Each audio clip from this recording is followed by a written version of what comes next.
Hello! Once again, welcome to my channel. Sa sulok man ng mundo kayo ngayon, mabuhay po kayo.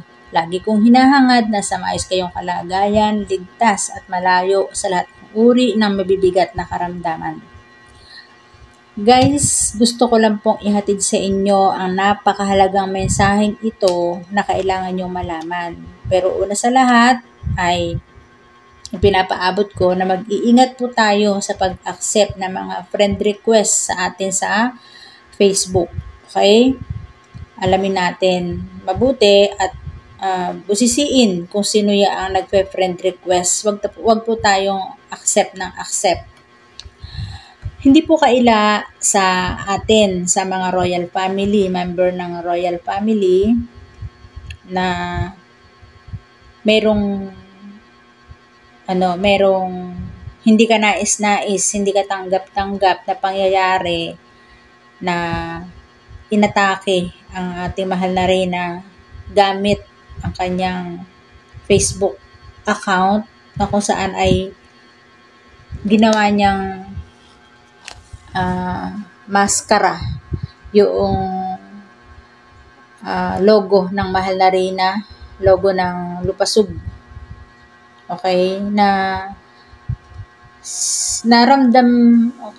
kung raramdamin mo, kung dadamdamin mo, ay masahol pa sa pagiging bastos dahil kung tutuusin, parang dinuraan niya sa mukha ang mahal na Reyna sa ginawa niya. Parang hindi lang ang mahal na Reyna, kung hindi ang mga lolo, ang royal couple, ang royal family, no?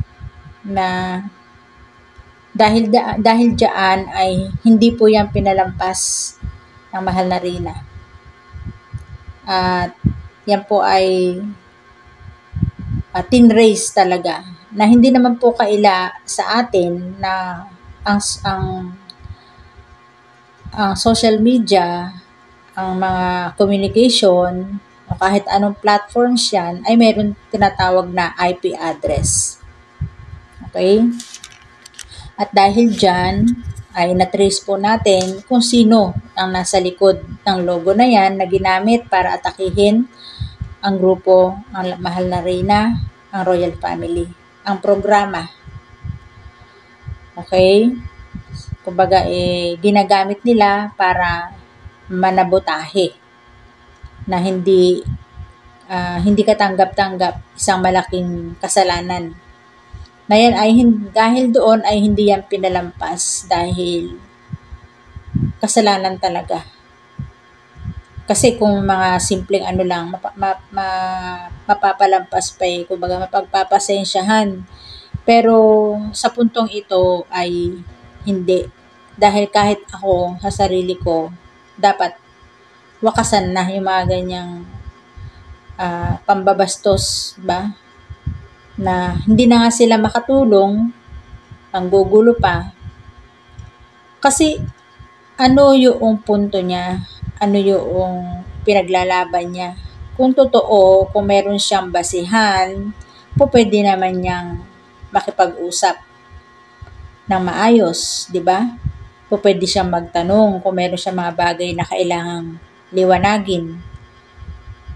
Pero dahil nga ang motibo niya ay manggulo lang, mambastos, ayun ang ginawa niya. Sa halip na, wala naman siya pinaglalaban Dahil kung meron siyang pinaglalaban, makikipag-ayos siya, makikipag-usap siya. Diba? Pero dahil ang purpose niya ay maliwanag na manggulo lang. So, dahil dyan, ay nag-vlog ako ngayon para direct ako masabi sa inyo na na-trace na po kung sino yung may-ari ng profile na yon na ginamit ang logo ng mahal na Reyna. Itong tao na to ay masasabi nating duwag, merong sariling agenda, kumbaga ano pa ba? Agenda niya is manggulo lang. Okay? Walang malinaw na objective yung kanyang ipinaglalaban kung meron man. Dahil tulad nga ng sabi ko, kung meron man siyang pinaglalaban, hindi siya matatakot na magpakita ng mukha at magtanong dahil may sasagot naman sa kanya.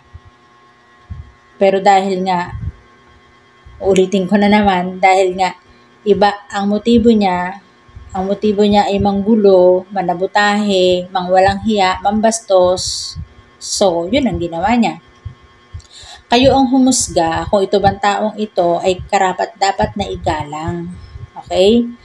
At ang pagtukoy dito sa taong ito ay merong kumbaga, na-trace kasi yung kanyang IP address Kaya kahit saan dumaan, kahit saang anggulo magharap, kahit saan, kung saan man pwedeng harapin ito, ay merong ebidensya na yung kanyang ginamit na account, ang itinuturo ay itong tao na to. Gusto niya malaman kung sino?